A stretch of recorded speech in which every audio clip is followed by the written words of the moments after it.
Sa huli ay tumalikod na lamang ang lalaki habang napapailing at sapo ang kanyang ulo sa bigat ng iniisip. Sa kanyang pagninilay, patuloy na bumabagabag sa kanya ang katotohanang ang natitirang bahagi ng kanyang pamilya ay bihag pa rin sa loob ng Saint Yuan Demon Sect, isang sitwasyong tila nagkakait sa kanila ng anumang pagkakataong makatakas.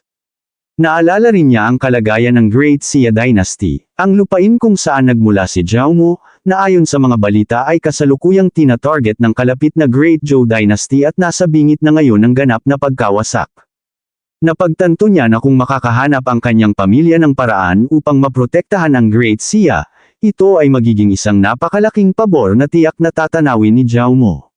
Dahil dito, napagpasyahan niyang kailangan niyang makausap agad ang kanyang ama upang ipaliwanag ang mahalagang sitwasyong ito, kaya sa isang iglap ay tumalon siya pataas at mabilis na naglaho sa abot tanaw.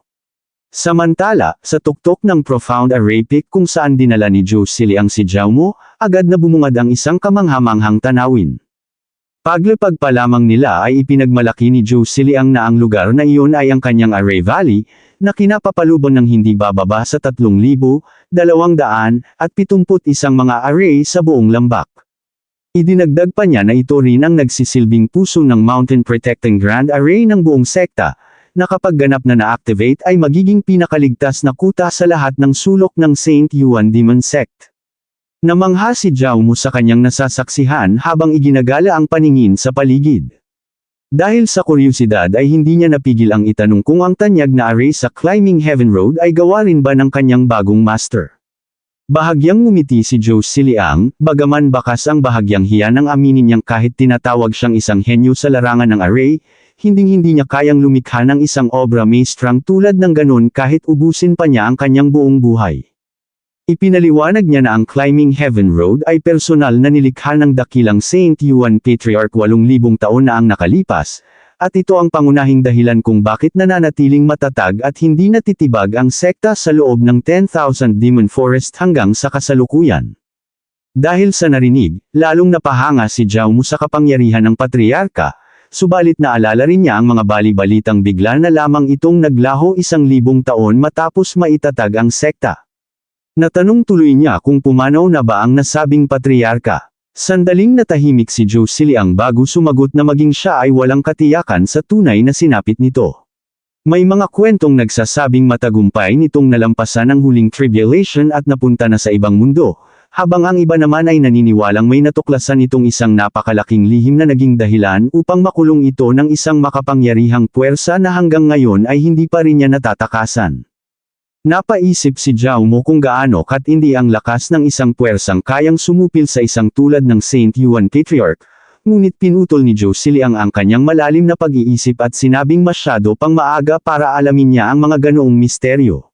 Sa halip, inanyayahan niya ang binata na pumasok sa loob ng cave abode upang doon ay masuri at masubukan ang likas nitong galing sa sining ng array. Magalang na sumunod si Zhao Mo hanggang sa makarating sila sa loob ng naturang kuweba. Pagbukas ng pinto, agad silang sinalubong ng isang dalagang may mapusyaw na rosas na buhok na magalang na nagbigay pugay kay Zhou Siliang na kanyang master. Siya ay si Xiong Yurong, isa sa mga pinagkakatiwalaang disipulo ng elder, na tila nagulat sa biglaang pagbisita ng kanyang master sa cave abode. Napatingin si Zhao Mo kay Xiong Yurong at hindi niya napigil ang mamangha sa presensya ng dalaga, lalo na sa malalaking hubog ng katawan nito na tila badambuhalang mga bundok. Dahil sa kanyang pagkakatitig, napansin ito ni Xiong Yurong at tiningnan siya ng may bahagyang lamig sa mga mata, dahilan upang agad na umiwas ng tingin si Zhao Mo habang pinapagalitan ang sarili dahil sa muntik ng pagkawala ng kanyang composure sa harap ng kanyang senior sister. Dito na nagsalita si Zhou Siliang upang ipakilala si Zhao Mo bilang kanyang pinakabagong disipulo. Sinabi niya na kahit bago pa lamang ito, si Zhao Mo ang magiging junior brother ni Xiong Yurong sa ilalim ng kanyang pangangalaga. Binigyang diin din ng elder na bagaman hindi ganoon kataas ang antas ng cultivation ng dalaga, si Xiong Yurong ay isang bihirang divine rune prodigy na minsan lamang lumilitaw sa loob ng 100 taon. Magalang na nagbigay pugay si Zhao Mo at malugod na bumati sa kanyang senior sister, ngunit bago pa man hamaba ang kanilang pag-uusap, biglang naglabas si Zhou Siliang ng isang kumikinang na array sa kanyang uluhan. Ipinaalam niya na mayroon siyang biglaang kailangang asikasuhin, kaya't pansamantala niyang ipinauubaya kay Xiong Yurong ang pagtuturo kay Zhao Mo ng mga pangunahing kaalaman sa pagiging isang array master. Sa loob lamang ng isang kisap mata, ang anyo ni Zhou Ziliang ay tuluyan ng naglaho mula sa kanilang harapan. Matapos ang paglalaho ni Zhou Ziliang, hinarap ni Xiong Yurong ang bagong disipulo at niyaya itong sumunod sa kanya sa loob ng silid. May kinuha siyang isang mahiwagang bagay mula sa isang anti-gong kahon at sa isang kumpas ng kamay ay pinalutang niya ito patungo sa direksyon ni Zhao Mo. Sa pagtataka ng binata, agad siyang napatanong kung ano ang kakaibang kagamitang ito na tila may sariling buhay. Ipinaliwanag ni Xiong Yurong na ang bagay na iyon ay isang divine rune disc. Inutusan niya si Zhao Mo na hawakan ito ng maigi at ilapat sa pagitan ng kanyang mga kilay. Binigyan niya rin ito ng mahalagang paalala, na huwag subukang tingnan ang disc gamit ang mga pisikal na mata, kundi damhin ang nilalaman nito gamit ang kaibuturan ng kanyang puso. Agad namang tumalima si Zhao Mo. Dahan-dahan niyang inilapat ang disc sa kanyang noo at nang muli niyang idilat ang kanyang mga mata sa kaisipan, natagpuan niya ang sarili na tila nakalutang sa isang walang hanggang espasyo. Sa kanyang likuran, isang dambuhala at nagliliwanag na gininto ang array ang patuloy na umiikot, naglalabas ng mga simbolo at karakter na hindi pa niya kailanman nakikita. Ang mga simbolong ito ay tila may sariling kamalayan, patuloy na nagbabago, kumikilos, at sumasayaw sa harap ng kanyang paningin. Ngunit bago pa man siya tuluyang makapag-obserba, biglang binawi ni Xiong Yurong ang disc at sinabing sapat na ang nakita niya. Seryoso niyang tinanong si Zhao Mo kung ano ang nasilayan nito sa loob ng vision. Sumagot si Zhao Mo na nakakita siya ng isang malaking disc na punong-puno ng mga kakaibang simbolo, kaya agad siyang inusisa ni Xiong Yurong kung ilan sa mga ito ang malinaw niyang natukoy. Sa loob-loob ni Xiong Yurong, hindi siya makapaniwala na nagawa agad ni Zhao Mo na i-visualize ang Divine Rune Disc sa ganoon kabilis na panahon. Mukhang hindi nagkamali ang kanyang master na si Zhou Ziliang sa pagpili ng bagong alagad. Pilit namang inalala ni Zhao Mo ang bawat detalyeng nakita at sumagot na sa tansya niya ay nasa mahigit 1,000 ang mga simbolong naroon, marahil ay hindi lalampas sa 2,000. Ang sagot na iyon ay tila isang malakas na sampal ng katotohanan kay Xiong Yurong. Labis siyang nagulat dahil sa kanyang isipan, isang baguhan pa lamang si Zhao Mo pero nakakita na agad ito ng mahigit 1,000 rune sa unang subok pa lamang. Naalala niya noong siya ang unang sumailalim sa pagsubok na iyon, ilang dosina lamang ang kanyang nakita. Nang magtanong si Zhao Mo kung iyon ba ang tinatawag na divine runes, tumanggo si Xiong Yurong at ipinaliwanag na ang lahat ng bagay sa ilalim ng langit at lupa ay pinapatakbo ng isang banal na kaayusan. Ang mga divine rune na nakatago sa kailaliman ng espasyo ang siyang tunay na nagpapanatili ng balanse sa mundo.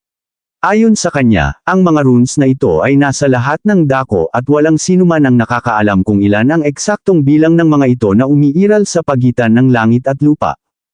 Idinagdag pa ni Xiong Yurong na matapos ang higit 3 taon ng pag-aaral sa Array Arts, nakamit na niya ang ika-6 na grado, subalit nasa mahigit 6,700 variations pa lamang ang kanyang kabisado. Dahil dito, napaisip si Zhao Mo at naitanong kung ganoon ba talaga karami ang mga simbolo, sabay hirit na baka napakahina pala ng kanyang talento bilang isang array master dahil 1,000 lang ang nakita niya.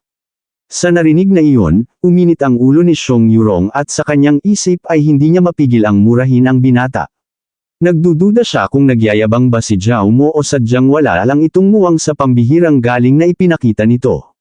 Gayunpaman, pinigilan niya ang kanyang inis at sinabing maaari na silang magtuloy sa susunod na hakbang. Gamit ang Divine Rune Disc, naglabas si Xiong Yurong ng spiritual energy at sinabihan si Zhao Mo na masdan ng mabuti ang mangyayari.